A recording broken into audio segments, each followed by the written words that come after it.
Selamat pagi, siang, sore, malam, teman-teman geografi yang mengagumkan semua. Kembali lagi bersama saya di acara 10. Nah, di acara 10 ini, pada praktikum SIK acara 10 ini, kita akan membahas tentang interpolasi. Nah, jadi sebelumnya, sebelum teman-teman melakukan interpolasi, yang perlu diperhatikan adalah kita perlu mengaktifkan extension di ArcMap dengan cara kita ke customize, lalu ada extension di sini, lalu klik. Nah, jangan lupa untuk mencentang 3D analysis dan spatial analysis untuk dapat mengaktifkan extension ataupun toolbar yang nantinya berguna di praktikum 10 dan 11 nanti, analisis 3D. Nah, jangan lupa diaktifin semua, dicentang semua. Nah, lanjut ke materinya.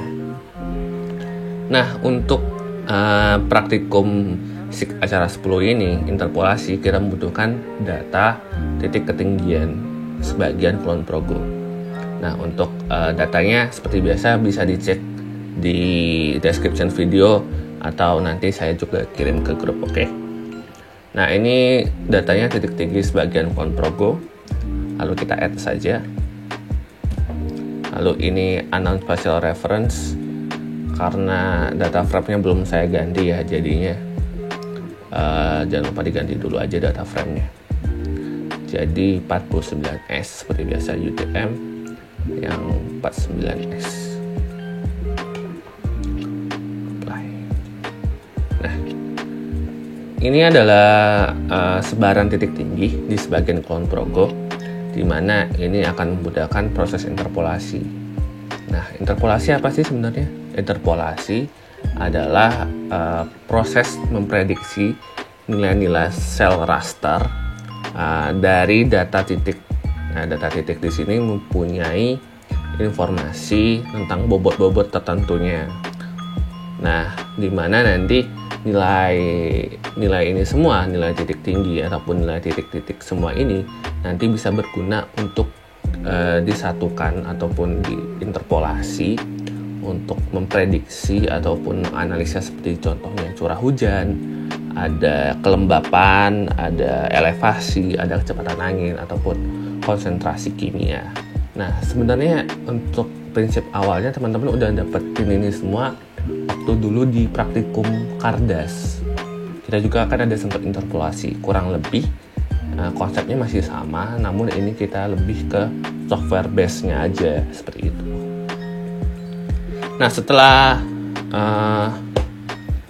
setelah selesai menampilkan ini semua, jangan lupa nah, kalau kita lihat di sini, setiap titik tuh ada elevasi tersendiri. Ini ada elevasinya 482, di sini elevasinya ada 14,52 dan lain-lain. Dan kita akan membuat interpolasi elevasi untuk kepentingan elevasi dengan 3 metode spatial analysis, ada IDW, Kriging, dan juga natural neighbor. Nah, caranya gimana? Kita tinggal ke Arc Box, diklik ya.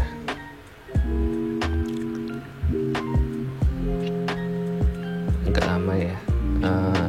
Lalu kita ke Spatial Analysis Tool, lalu ke Interpolation, dan untuk pertama kita akan ke IDW. Klik 2 kali. Nah, lalu input point-nya kita akan inputkan titik tinggi.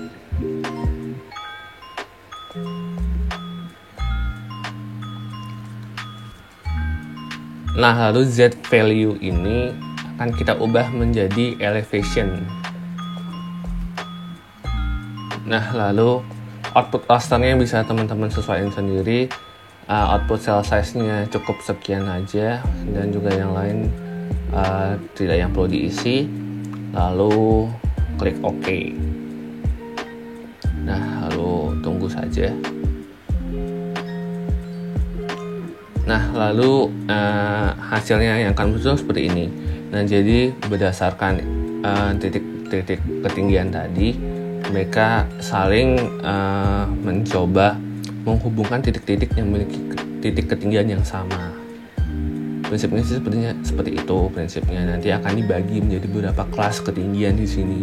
Nah, untuk selanjutnya kita harus mengubah menjadi hanya 6 kelas ketinggian saja. Caranya gimana? Caranya cukup ke layer IDW ini, lalu kita klik kanan, lalu ke properties, lalu kita ke simbologi.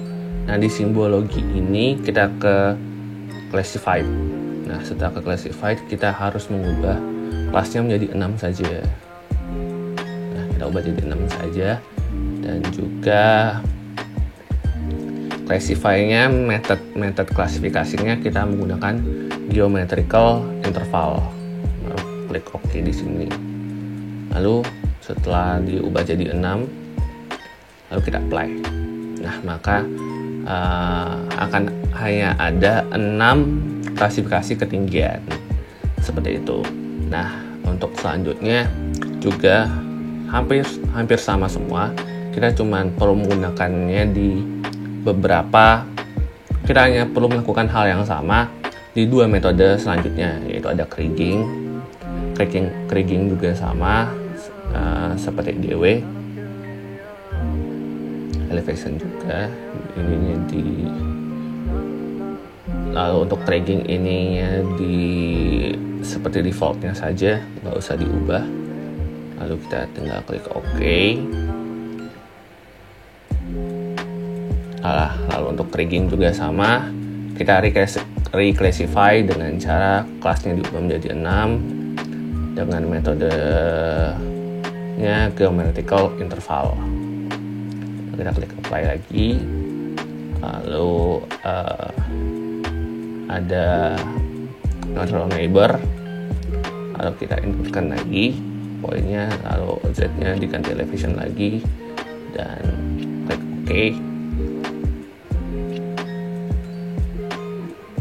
Lalu jangan lupa di reclassify lagi. Ini diganti 6. Classify dengan metodenya geometrical interval. Klik apply lagi.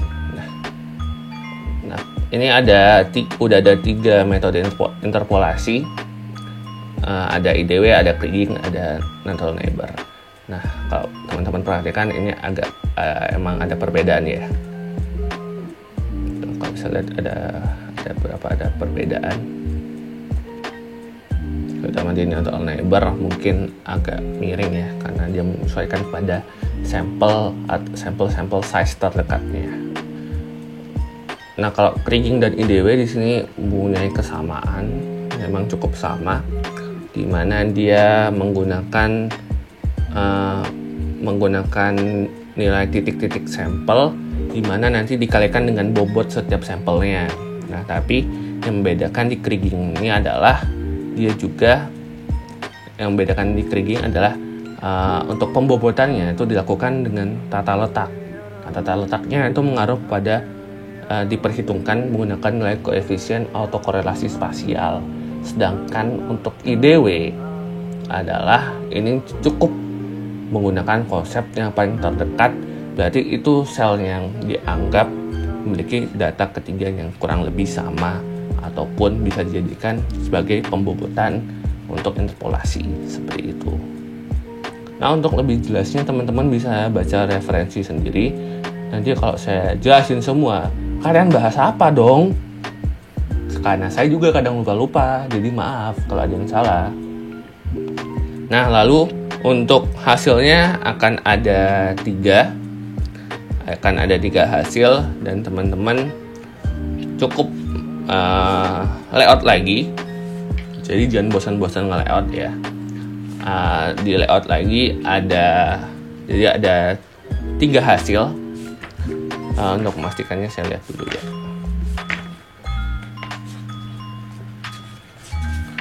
Ya, akan ada 3 hasil. Ada hasil interpolasi dengan metode IDW, lalu metode kriging, dan metode natural neighbor. Dan jangan lupa di layout seperti ini. Ada IDW, Kriying, dan juga Narrow Neighbor. Seperti itu aja untuk praktikum kali ini.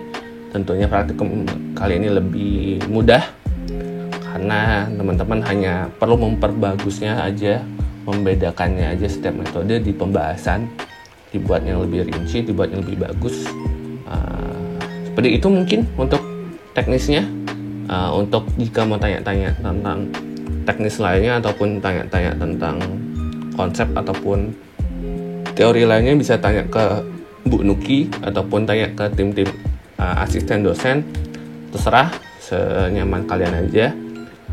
Dan kalau begitu sampai di sini dulu praktikum SIK acara 10. Terima kasih, semoga bisa membantu dan tetap sehat, tetap semangat, dan di waktu yang tepat nanti kita bertemu lagi. Dadah.